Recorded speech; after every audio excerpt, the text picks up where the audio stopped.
how are you? Sorry, yeah, good thanks. I just prefer to speak off the landline. So Yeah, it's no just worries. otherwise two mobiles can get a little bit crackling. You know what reception's like in Woburn. So Yeah, not very good at it all. can be a bit rubbish. Yeah, yeah. So uni's going well and stuff. Yeah, really good, thanks. Really good, yeah. Cool. And you're in some sustainable fashion at the moment, did I hear? Yes. Basically what we've got to do is we've got to create a brand to pitch to our tutors.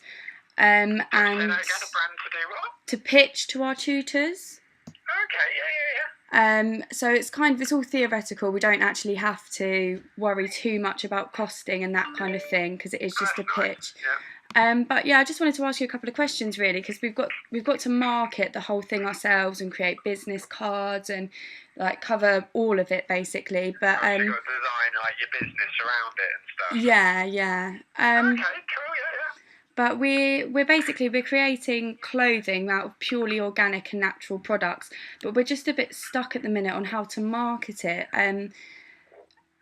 We basically because typically with fashion, what we've found, sustainable fashion, it kind of looks a bit kind of earthy and bohemian. We really want to make it look kind of cool and sophisticated and really modern. Is there any way you can kind of advise going about that? Yeah, I mean, I kind of think one of the big myths about sustainability is that it needs to look kind of grassy and a bit kind of tree huggerish. And actually, you know, some of the times the best thing, and one of the things that as kind of professionals in sustainability we're trying to do, is kind of take it out of the niches of the people that kind of wear the sandals and stuff and more into the mainstream. So our ultimate goal is to make sustainability desirable for everybody. Okay. So one way that you can do that is just to put really good, fantastic, lovely design that anyone would like, but you facilitate it with fabrics and environmental management that is more considerate of the sorts of things that you're talking about and sorts of the materials and where they come from and the sort of labour that it's put together with and all that sort of stuff. And by doing that, what you're doing is you're making it more mainstream, you're building up more of a market for it, and overall that means you're going to make more of a difference than if you did it in a little niche to a few people. Yeah. You see what I mean? Yeah, absolutely. We're kind of statistically, we've read that it's 25 to 32-year-old women that are interested in sustainable fashion, but because we really want to make it contemporary, at the minute, we're kind of aiming at more of a younger audience. Okay. And obviously, the best way to do that would be through social media, but because we're kind of trying to be green and a bit more eco-friendly, we want to do something a bit more kind of interactive that potential consumers could engage with. Is there anything that you could suggest that we do to get them more involved? Yeah, definitely. I mean, the sort of thing that you're kind of thinking about is very kind of, they're like good PRable thoughts. So like they've got lots in the proposition that you can kind of do things with.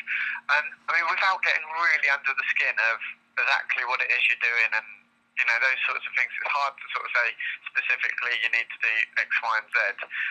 But what I would say, to start off with, just as a little thought, have a look at something like Tom's shoes. Do you know that? Yeah. So they've got a model where, I mean, I don't know if you know about this, but for every pair of shoes you buy, they'll give a pair of pretty much the same shoes, but to someone in the third world. Oh, okay. And like basically the premise of that is they're not just giving them a pair of shoes. A lot of people in those kind of developing countries, you know, they might have to walk 8 miles to school each way and back, or to get water, or to, you know, take care of sort of sanitary type things. Okay. So basically, if they haven't got shoes, then it means that it's more difficult for people to get educated, for people to kind of have good health, and if they haven't got those things, for them to actually develop as a nation.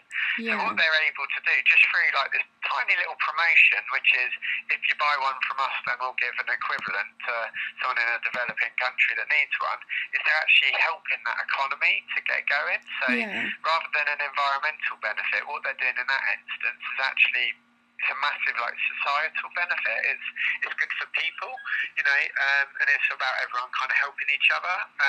I believe they also are quite considerate in like the locality of where they manufacture things, which means there's less carbon involved in its kind of development and its production and its transport, but also the sorts of materials they use. So they're a good one to look at.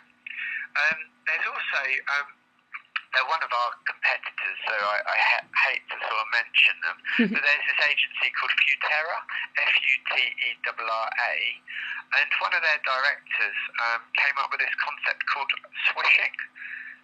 I don't know if you've heard of it, but it's something that M&S have adopted now, and I think a few people have jumped on the bandwagon with. So M&S have got Joanna Lumley on one of their adverts talking about it. And basically what happens is that you're encouraged to take your old clothes in, and you have like a little, almost like a kind of swapping party. And it means that people still get new clothes, but they're almost like swapping them between each other. And again, it's not necessarily the right concept for you guys to take something new to market, but it's something that like M&S would use that in a way that says, well, if you do swishing and you bring your old stuff into M&S, we can give it to other people, we'll give you a discount off of our store. So they're basically encouraging clothes recycling, and they're not promoting unsustainable consumption. Okay, that sounds cool. Yeah, we'll definitely have a look into that as well. And another thing as well, how do you tend to like define your audiences? Because that's something we're kind of struggling at the bit. We're trying to make like a consumer profile, but how would you best advise we kind of go about? Well, I can send you over our little segmentation if you would like. But basically, what we do in that segmentation, which is basically how do you group people for like sort of common needs and wants, and then you can sort of associate like the demographics, like their age and their race and gender and all those sorts of things around that, is that there is knowledge out there that kind of says, and it's been proven loads of times in different pieces of research, that different pots of people respond in different ways, and that helps you kind of pop your demographics around it. Yeah. So one demographic that I know would respond really well to something like this is actually the slightly older end of the female age scale. So you're talking about your kind of 45-year-oldish ABC1 white female that's got a fairly good intelligence, is quite affluent, probably has got some sort of family in some way, and because of that, she's quite considerate about sort of the next generation, about sort of looking after the planet for them, the health of their family, that sort of thing, and that's one segment that kind of like pops out to mind for something like this. I've got a couple of things that I could just take pictures of and just email through to you if you'd like. Yeah, please, that would be amazing. Thank you. Okay, no, that's no problem. Let me do that. So yeah, I agree though that there will be a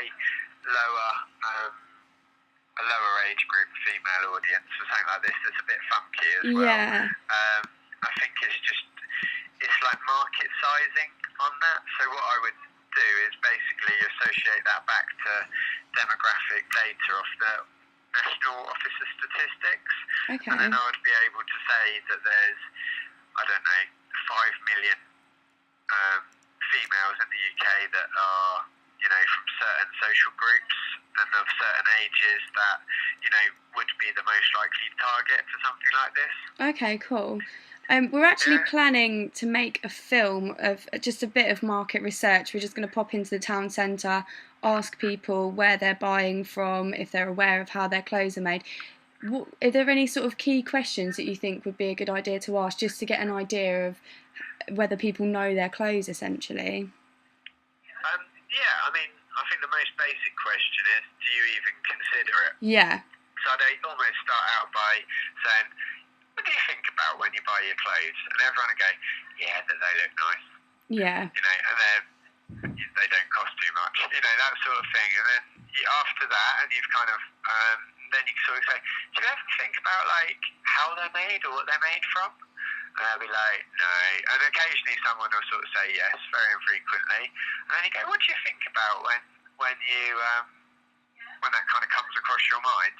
And, you sort of just drill down on it a little bit. Okay, yeah. I mean, that's the way that I would do it. So I think it's called like a depth interview is the sort of the technical term for doing something like that, because basically you've almost got like a decision tree mapped out. Yeah. Depending on what someone says, like how you delve a bit more on it, and that kind of gives it a little bit of science, and that allows you to quantify your responses as well. So you can kind of say, X many people said they do care or they don't care, and then it also gives you qualitative information on what they did actually say, so you can then quote that within your project. Okay, cool. Kind of back up for your market sizing. Yeah, definitely.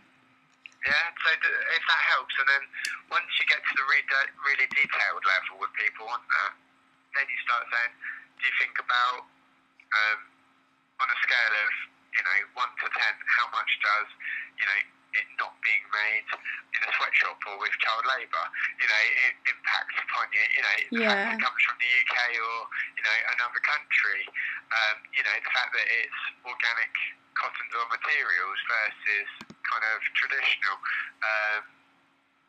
the sorts of dyes that get used in it, if they're natural or kind of petrochemical based, that sort of thing. Yeah. Okay, and cool. What I would do is then you can just kind of rate what are the big issues. Yeah. I'm pretty sure Futerra or someone like that has done a piece of research into sustainability in the fashion industry.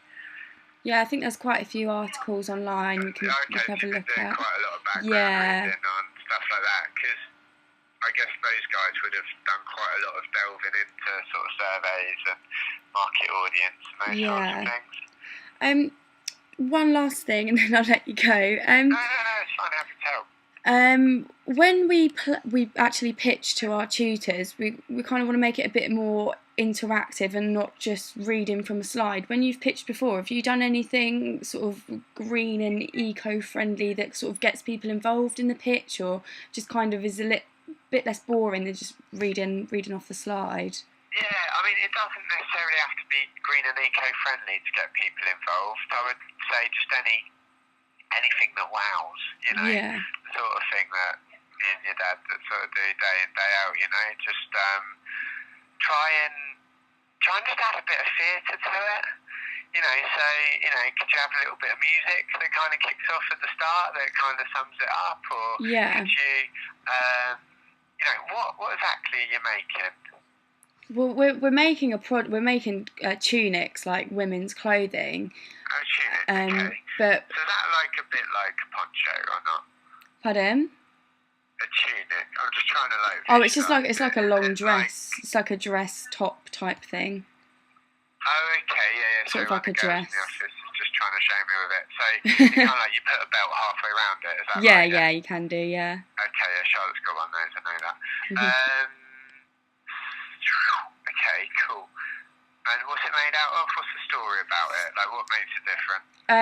It's completely natural fabrics, but we're dyeing them ourselves with vegetable dyes and fruit dyes. So fruit dyes. Yeah. Okay, cool. Does that give like a pattern or something? Or? No, it just gives a really nice effect, but it's just a lot more eco-friendly than sort of industrial dyes and that sort of thing. Yeah. Okay. Cool.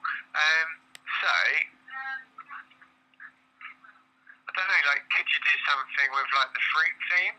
Yeah. So, could you, like, could you do some fruit salads or something at the start? Yeah. And kind of go, it's not just tasty, it's actually made your tunic. Or, I don't know, something like a little bit fun like that. And, yeah. And then you could just pull some little, some of those sorts of thoughts into your slides. Like you could have like nice little apple sort of things, or whatever the dies are made out of, just kind of cropping into like the sides of some of your slides. Yeah. In just nice ways that just gives it a bit of colour and kind of thought like that. What about the material? I mean, when you say natural materials, is it sort of like hemp or something, or what's the... I don't actually deal with the materials. I think it's just organic cotton. I'm not 100% sure. That's got a good story to it.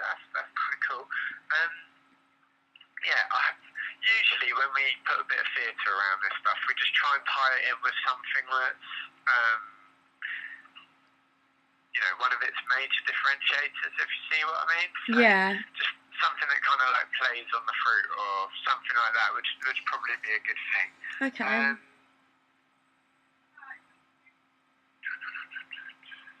So I'm gonna have to like just think it over a little bit. It's quite hard to like. Come up I know, with, like, sorry, I've put you on the spot quite a bit. On, like, sort of on the spot, but I'll bounce it around a couple of the guys, and we'll just sort of see if anyone comes up with like something phenomenal. Yeah. Oh, wicked, cool. Thank you so much. No, that's absolutely fine. I mean, does that sort of give you a bit of Yeah, a definitely. point, Yeah, okay? yeah, definitely. Okay.